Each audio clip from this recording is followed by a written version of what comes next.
యేసు ప్రభు ప్రతి ఒక్కరిని యేసునామలే టౌన్ కాక అనడు. అకార్డింగ్ టు మన హార్డ్ వర్క్ని బట్టి ప్రభు ఆశీర్వదిస్తాడు. సోమరపోతులను ఆయన దీవించే దేవుడు కాదు ఆయన.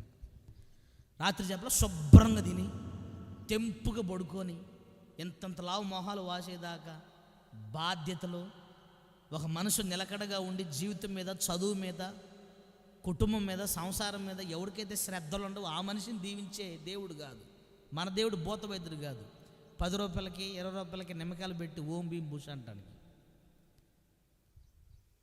వాక్యం చెప్తున్నమాట, శ్రద్ధ కలిగిన వాడు ఏలుబడి చేయును. ఆమేన్. శ్రద్ధగా పనిచేయవాడు ఏమవుతాడు? రేపొద్దున ఏలుబడి చేస్తాడు. ఏం చెప్తున్నాను మీకు?